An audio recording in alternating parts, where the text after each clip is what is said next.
to je delo pač v bistvu Roberta Blatnika, v bistvu to je del njegove magistrske naloge, ki pa žal nima časa, ker je na neki drugi sekciji.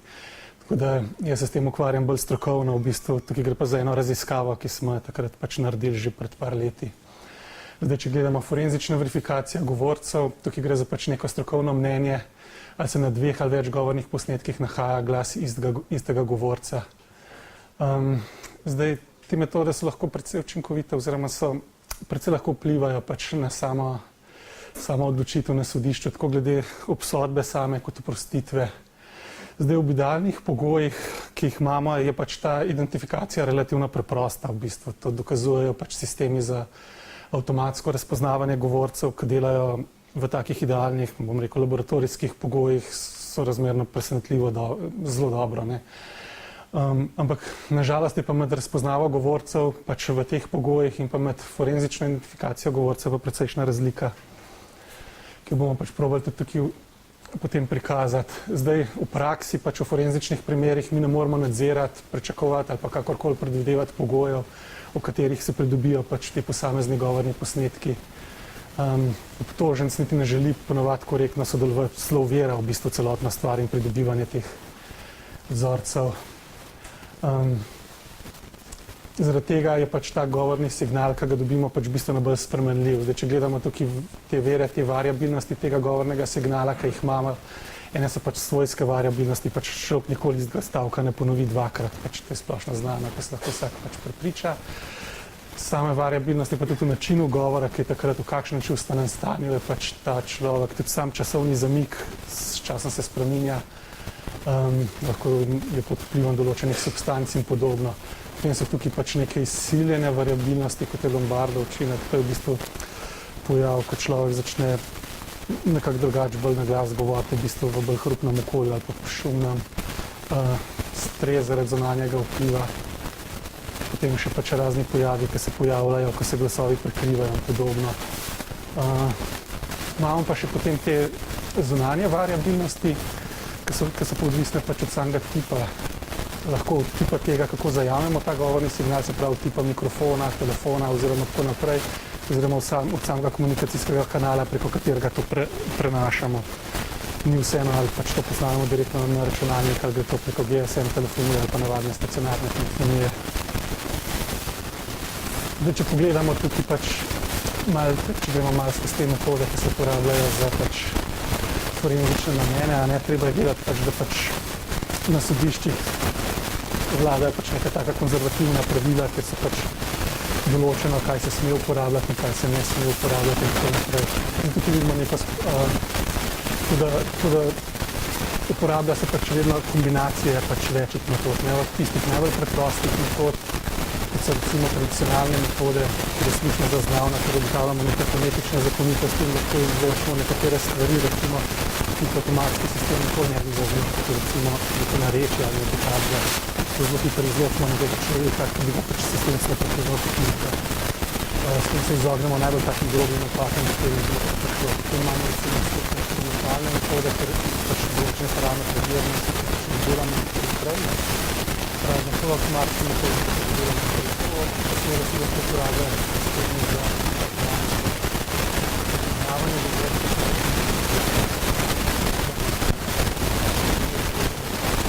Če gledamo tak avtomatski sistem, da bi razpoznalo govora, razpoznavanje govorcev na vse procesiranje govora, imamo neke značilke, ki se lahko desintetiziramo. Potem imamo pa tukaj zelo malo zaplete s tem, kaj smemo uporabljati, kaj imamo modeliranje, ki dobimo nek model govora, primerjavo in pa interpretacija teh rezultatov. V sodišču pač odločitev danje je zdaj tudi upoštevajo, da pa moramo podati neko razmerje verjetnosti, in pač lajko potrejšijo, ker so pač po teh metodah omejeni globoke nevronske mreže, recimo tako tak, da so sicer neki poskusi, ampak so sporne, lahko z tega vidite prikazovanje rezultatov, kot se bo.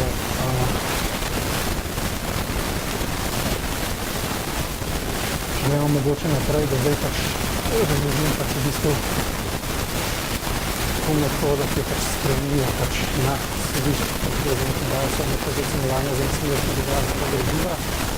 Zdaj ta pristop zahteva ocenjevanje vsaj dveh pač nastopajočih si trditev. Mi imamo vedno na sodišču pač trditev tožilstva, pa trditev, ki jo postavijo obramba. Mi moramo pač ugotoviti verjetnost obeh.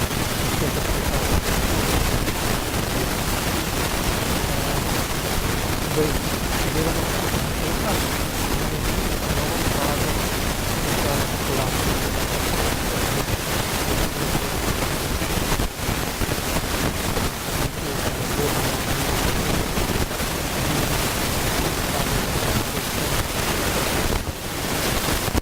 trajne pomožnosti, ki je nekaj naprej.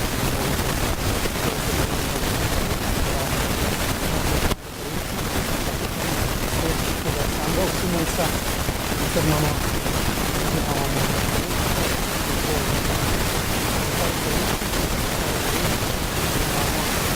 ujemati po snemalnih pogojih za to populacijo, kot smo jo dobili v bistvu noter. Recimo, če imamo tam mikrofonske posnetke, mora biti tudi pri referenčnem govornem posnetku mikrofonski.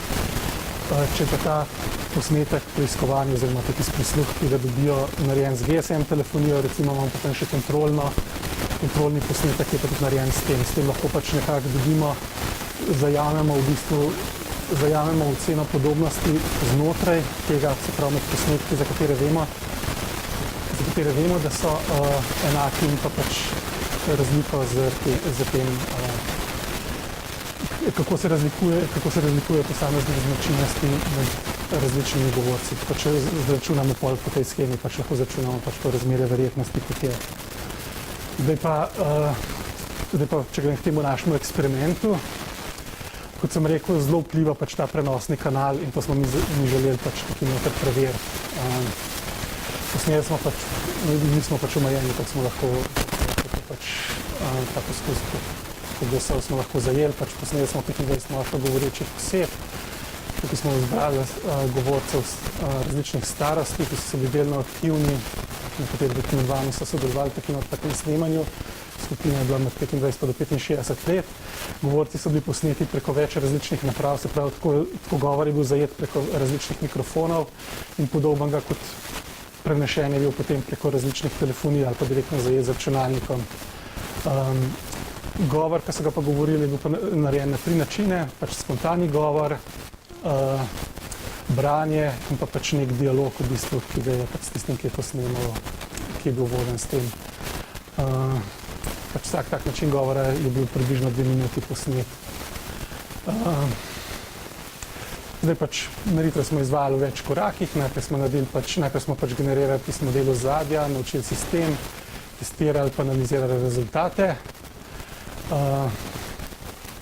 Izbrali smo 2 skupini posnetkov, prva skupina je bila namenjena pač, kot sem rekel, generiranju tega modela ozadja, druga skupina pa je bila razdeljena na podskupino za učenje, pa podskupino za testiranje. Zdaj ta model ozadja mora biti večji, zato smo mi uporabili pač tudi še druge posnetke.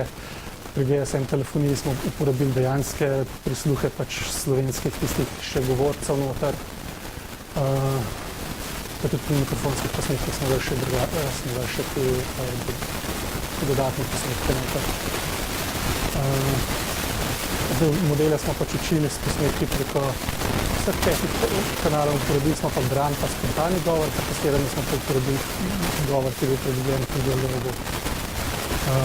Vedno smo pač za učenje uporabili eno vrsto kanala, testirali smo pa z vsemi ostalimi kanali, kakšne zanesljivosti. Mogoče samo še to preden nagrade, da razložim pač FRR, to je False Rejection Rate, lahko pogledate, pa FRR, tudi pol na grafih, False Acceptance Rate, IR je pa karakteristična točka, ki sta FRR pa FR enaka. Zdaj, če gledamo tukaj, vidimo, da je vpliv v bistvu tega, tukaj vidimo pač, ko smo model učili z mikrofonom, tukaj smo ga učili prek GSM telefonije, tukaj pa preko standardne pasivne telefonije. Vidimo v bistvu, kakšna je razlika, ne? Če imamo opravka pri razpoznavanju z mikrofonom, da imamo pač samo govorne vzorce, ki so zajeti z mikrofonom, je v bistvu natančnost dosti dobra, tudi čeprav smo učili sorazmerno preprosto, recimo napaka je par procentov.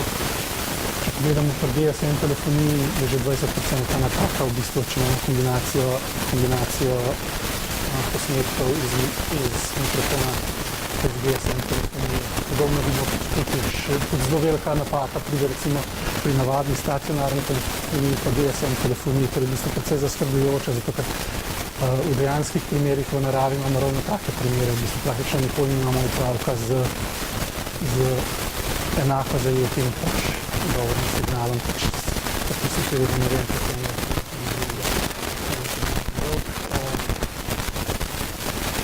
to sem že povedal, ne.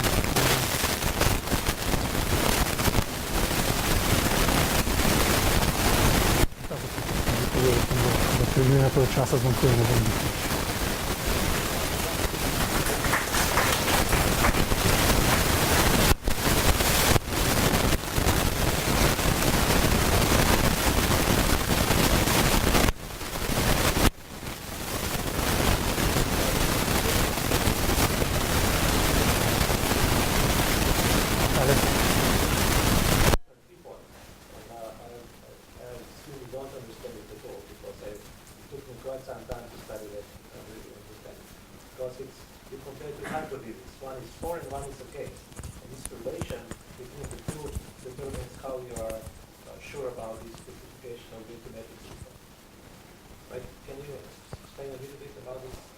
No, jaz bom tako povedal, ne, bom v slovenščini, ker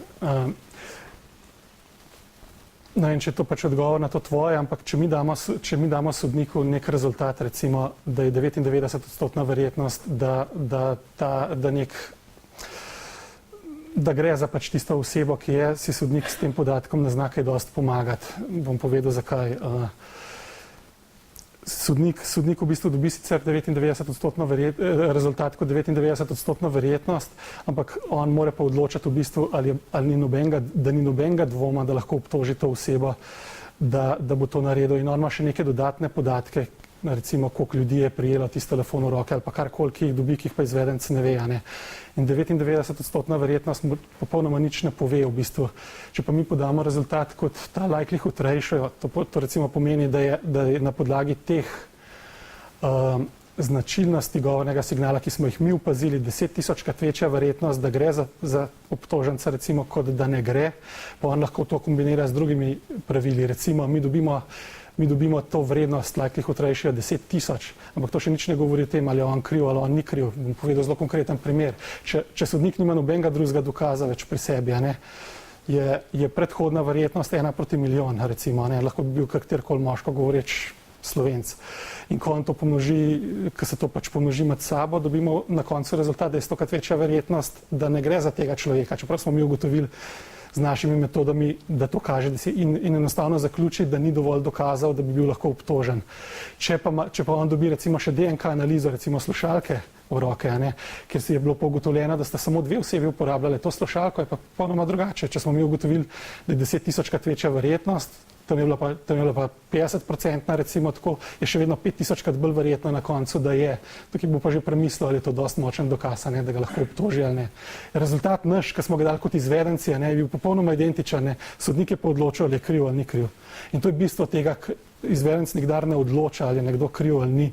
In zato smo tudi omejeni pri metodah, ki jih lahko uporabljamo. Če damo pa mi 99% verjetnost, smo ga pa tako rekoč že ali obsodili, ali pa rečemo, da to ni